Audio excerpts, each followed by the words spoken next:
Hello everyone, welcome back to my channel stylish by Samashita. তোমাদের সকলকে welcome. আজকে mini ব্লগটা স্টার্ট করলাম কিচেন থেকে। আজ রান্না করে নেব ভোলা মাছের ঝাল।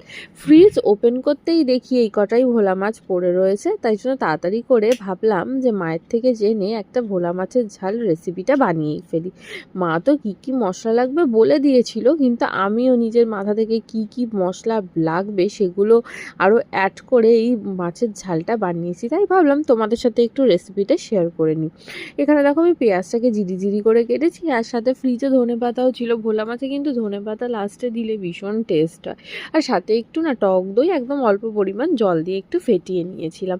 আর যেরকম বেসিক মশলা লাগে, হলুদ, লঙ্কার গুঁড়ো, ধনে গুঁড়ো, জিরে গুঁড়ো, নুন, চিনি।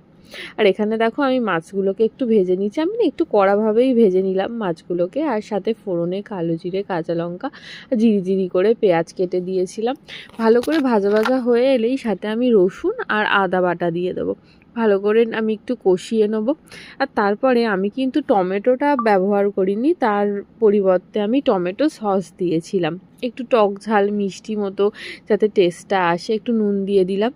আর এরপরে কিন্তু আমি হলুদ গুঁড়ো, লঙ্কার গুঁড়ো, জিরে গুঁড়ো আর ধনে গুঁড়োও দিয়েছিলাম। ভালো করে মশলাটা কষানোর পরে ফেটিয়ে রাখা দইটা দিয়ে দিয়েছিলাম। যখন দইটা দেবে তখন গ্যাসের ফ্লেমটাকে একদম লো করে দেবে, দিয়ে ভালো করে কষাবে, তাতে দেখবে সুন্দর গ্রেভির কালারটা হয়ে যাবে।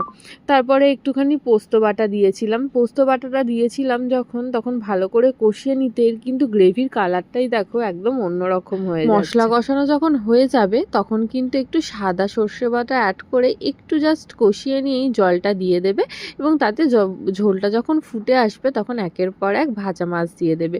এরপরে কিন্তু লাস্টে একটু গরম মশলা অ্যাড করবে। অবশ্যই কিন্তু স্বাদ মতো চিনি আর নুনটা তোমরা যোগ করে দেবে, আর তার সাথে একটু ধনেপাতা ছড়িয়ে দেবে, আর একদম ভোলা মাছের ঝাল রেডি। এটা কিন্তু করলে আর কোনো কিছু সাইড ডিশের দরকার হয় না, এক থালা ভাত এমনি এমনি খাওয়া হয়ে যায়।